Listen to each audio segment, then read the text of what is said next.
In this lecture, we're going to be discussing one-step linear equations. An equation is a mathematical statement in which two expressions are equal. Note that equations have equal signs while expressions do not. The value a variable or variables take on to make an equation a true statement is called the solution to that equation. So how do we decide if a number is a solution to an equation or not? We can plug the values into the equation. If, after we clean it up, we get a true statement, then yes, that number is a solution to the equation. If we end up with a false statement, that number is not a solution to the equation. Let's determine whether a equals 6 is a solution to 11a minus 5 equals negative 3a plus 29. We are simply going to replace all the a's in the equation with 6. 11. The operation between the 11 and the a is multiplication. You want to maintain that operation when we plug the 6 in.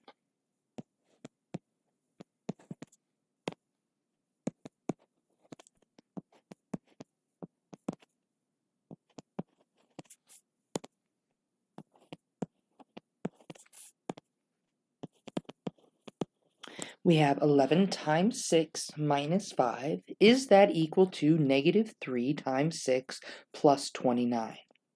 Now we're going to clean up each side individually. 11 times 6 is 66, minus 5 is 61. On the right-hand side, negative 3 times 6 is negative 18, plus 29 is 11. Is 61 equal to 11? No, it's not. This is a false statement. Therefore, a equals 6 is not a solution.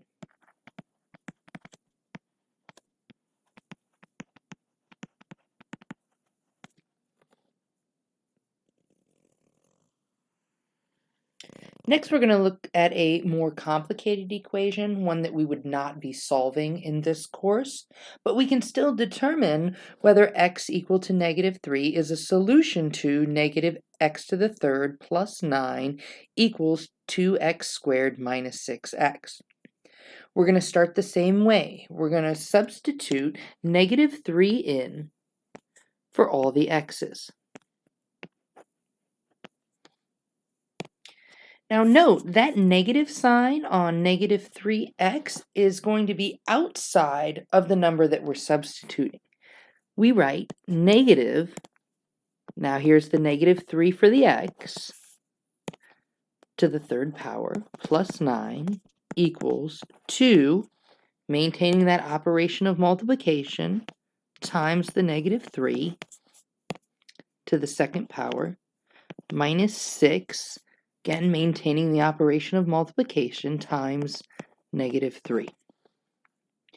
Once we've properly substituted in, we want to clean up each side. Following order of operations, we're going to cube the negative 3 first. And recall that's going to be negative 3 times negative 3 times negative 3. 3 negatives is going to give us a negative product. That's negative 27, but we still have this negative out in front that we need to bring straight down. Plus 9 equals 2 times, well, negative 3 to the second power. It's going to be a positive 9 since we multiplied a negative 3 times negative 3.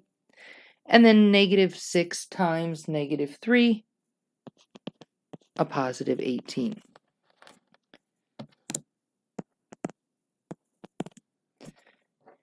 Still working on the left-hand side, the opposite of negative 27 is positive 27 plus 9 gives me 36. Back on the right-hand side, 2 times 9 is 18, plus another 18 is 36. Is 36 equal to 36? Yes, it is. This is a true statement. Therefore, x equals negative 3 is a solution to this equation. We know how to check whether a number is a solution to an equation or not. Now we want to figure out the solution to a given equation. Our goal when solving an equation is to end up with a variable equal to a number, or maybe the reverse of that, a number equal to a variable. An equivalent equation is an equation that has the same solution.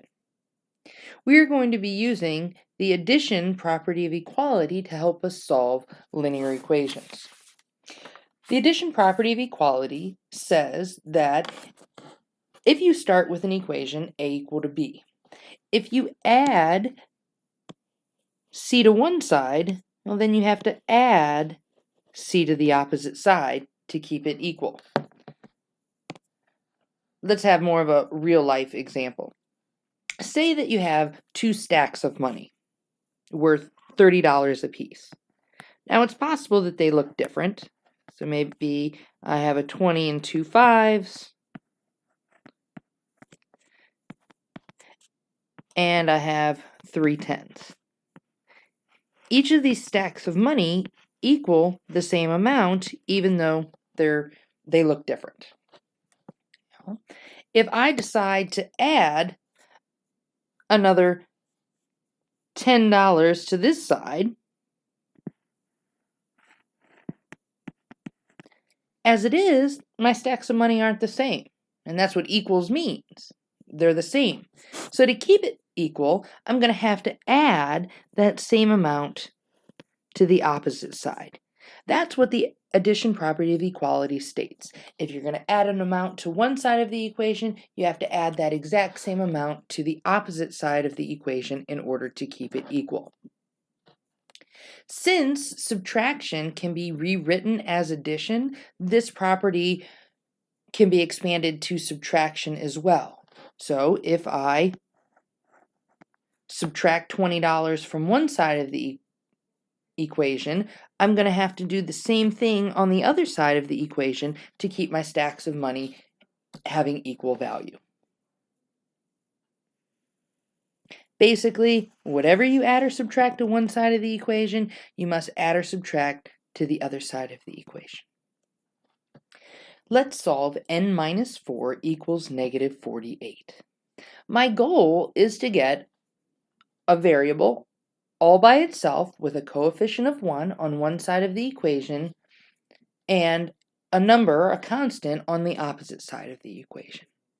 Right now, n is not all by itself. It has a minus 4 there. I want to eliminate the minus 4. To eliminate the minus 4, I'm going to do the opposite operation. I'm going to add 4. Why do we add 4?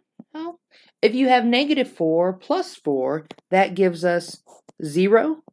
It essentially disappears, leaving us with just our variable n. But to keep it legal, we have to do the same thing to the opposite side of the equation and add 4 to the right side as well. Negative 48 plus 4 gives me negative 44. N equals negative 44. We can actually check any of our answers using what we learned earlier in this lecture. All I need to do is plug my number back into the original equation and see whether I get a true statement or not. So let's see. Is negative 44 minus 4, is that equal to negative 48? We clean up the left side, and we do see indeed that we get negative 48 equal to negative 48, which is a true statement. You can check any answer to any type of equation you solve for your entire mathematical career using this technique. Let's solve our next problem. This time the variable is on the right-hand side. That's no big deal. This time we'll keep the variable on the right-hand side and move our constants to the opposite side. If you feel like that is really a problem for you as an individual, you can rewrite this problem and you just flip-flop the right and left sides of the equation. So that's an option for you. I'm going to keep the variable on the right-hand side because I would like you to feel comfortable with the variable being on either side of the equation. To get the y all by itself, I need to get rid of this plus 12. I'm going to perform the opposite operation, and I'm going to subtract 12. To keep it legal, I got to do the exact same thing to the other side of the equation. On the right, those 12s are going to drop out because positive 12 minus 12 is 0, leaving me with just y. And on the left side, negative 36 minus 12 gives me negative 48. Again, we can check our answer by plugging it into our original equation. Is negative 36 equal to negative 48 plus 12? Cleaning up the right-hand side, I see that I do get a true statement. Negative 36 is equal to negative 36.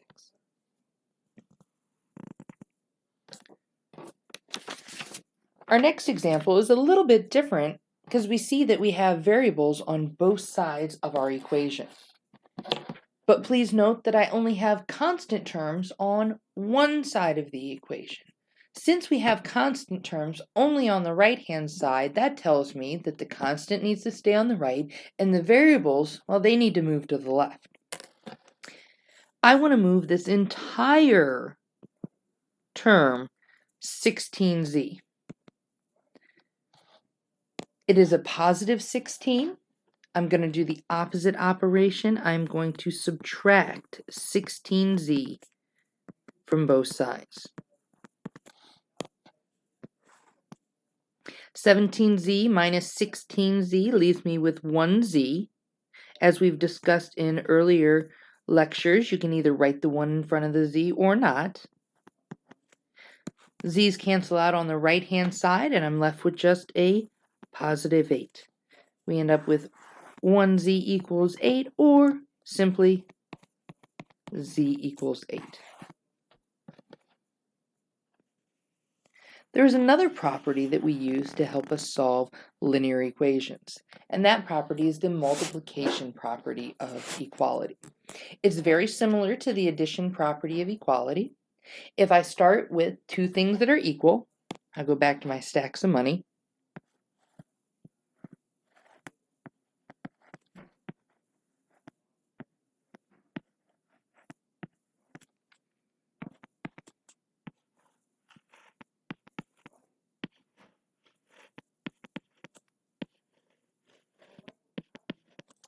If I double the amount of money on the left side, my stacks of money are no longer equal.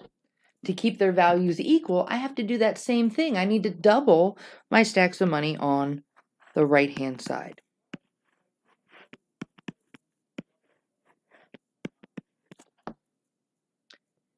Division can always be rewritten as multiplication. So this rule applies to division as well. If I if I divide my stack of money in half, to keep it equal, I have to get rid of half of my money and the other stack to keep it equal. This property, like the other, means whatever you multiply or divide one side of the equation by, you must multiply or divide the other's equation as well. You're going to see that common theme as you learn more and more about solving equations. Whatever you do to one side, you got to do to the other side. Let's solve negative 81 equals 27x. My goal is to have a variable equal to a number. The coefficient on the variable needs to be positive 1. Currently, the coefficient on my variable term is 27. I want to get rid of that 27. The operation between the 27 and x is multiplication. I'm going to perform the opposite operation to remove that 27. I'm going to divide by 27. And think about that. 27 divided by 27 gives us 1. It essentially eliminates the coefficient that we don't want. We want the coefficient on x to be 1. To keep it legal, whatever I do to one side, I got to do to the other side. Negative 81 divided by 27 gives me negative 3.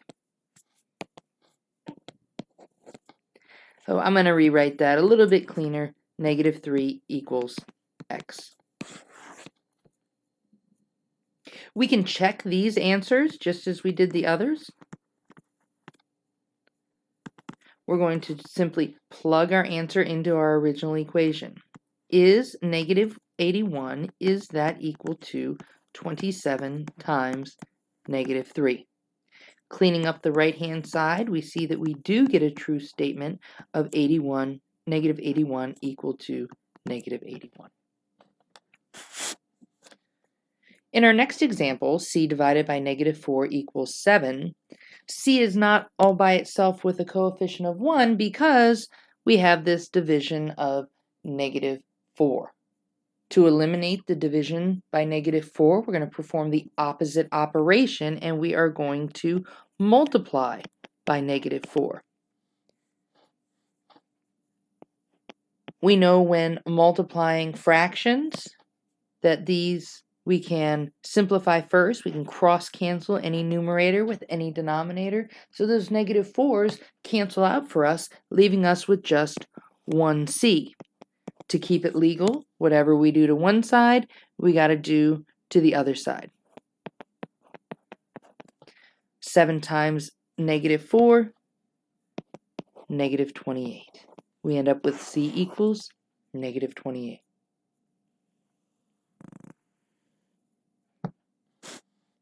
To solve 3y equals negative 18, I need to eliminate that multiplication by 3 in front of the y. We're going to perform the opposite operation. We are going to divide by 3, and whatever we do to one side, we make sure to do to the other side. 3 divided by 3 gives me 1y, and negative 18 divided by 3, negative 6. Y equals negative 6. Our last example is division again. X is being divided by negative 9. To get x all by itself, I need to eliminate that division. I'm going to perform the opposite operation. I'm going to multiply by negative 9.